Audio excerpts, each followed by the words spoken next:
the hypermobility, when you noticed maybe there was something, did you always notice there was something a bit different about your body? Well, the interesting thing was I wasn't the bendiest dancer in the room. I don't remember as much when I was in my teenage years, but when I went away to college and I went to UC Irvine, I chose that school because of their dance program. And there was a particular girl in class who was crazy, crazy flexible. And her name was Julia. And I can remember her like it was yesterday. You know, you're all wearing leotards and tights and you watch each other. So you're making observations about these things. And she had gorgeous extension. She could do all these incredible things with her body. But I remember observing that she didn't have as much strength as a lot of us. And what I observe now, like she had more difficulty kind of organizing her body. That's something that a lot of dancers who have extreme hypermobility struggle with. So I had some hypermobility, but I wasn't as hypermobile as some of my other friends. So that also makes me think that also that on itself can be dangerous, because if you are hypermobile, but you're comparing yourself to other people with you, training with you who are way more hypermobile, you might think there's nothing unique about you, nothing different about you, or no reason to suspect that you should get this checked out, sorted out, or work on it. That's a fabulous observation and totally accurate. I think for dancers, because most people, at least once you get to a certain level, it's extremely common for people to have a certain degree of hypermobility, because those of us that have hypermobility are able to succeed more, especially in something like classical ballet that requires quite extreme ranges of motion in order to achieve the aesthetic lines that we want to see. So I think that, right, we compare ourselves against other people, and so you don't notice that you're more bendy than other people because you're comparing yourself against your friends in your class, not against quote unquote regular people or people off the street.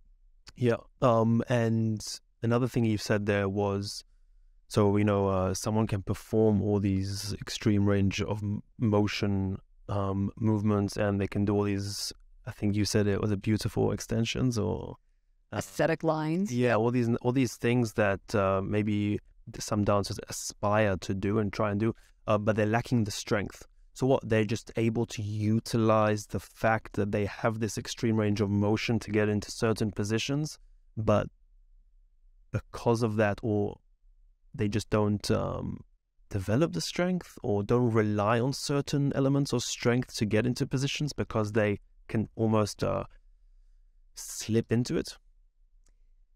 Yes, I think some people, because they can so easily kind of kick their leg up in the air, but they don't have as much dedication towards the muscle development that is required.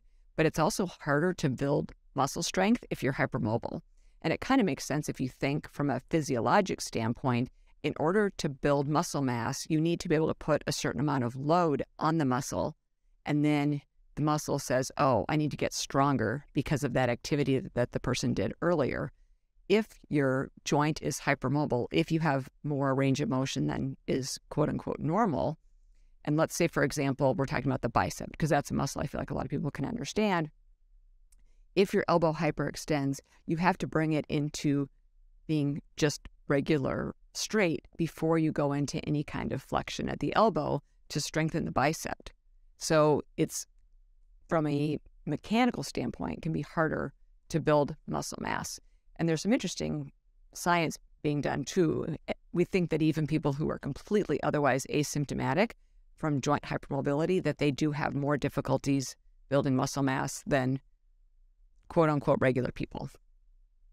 And proprioception is also an issue that this demographic suffers with. Why is that? Also, just for me, it's difficult to kind of digest that. Yes, you're hypermobile, so your joint will go to an extreme range of motion, but what does that even mean that you don't know where it is? I'm in a privileged position where I think I always know where my joints are. So yeah, what is happening there? So we have stretch receptors in our tendons, and so if you are able to go past the normal range of motion, you're not getting the normal feedback to your brain. So for you, probably when your arm gets to be straight, first of all, from a mechanical standpoint, that's where you stop. But secondly, you probably feel that. So if someone tries to overextend my elbow, I'll get signals, stop. It'll be painful, right? It'll probably be painful for you. And for me, like this elbow isn't hypermobile anymore, my left elbow, because I had major surgery on it. But my right elbow still is just to some extent. In order to be considered hypermobile, the elbows and the knees have to extend by more than 10 degrees.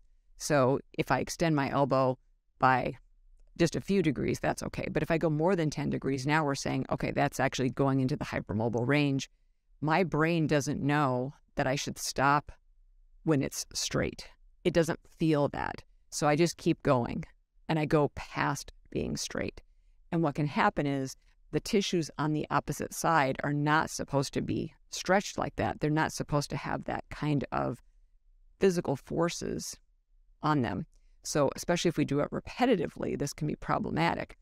A great example is because of my love of dance, I started doing Zumba a few years ago, and I loved it. It was so much fun.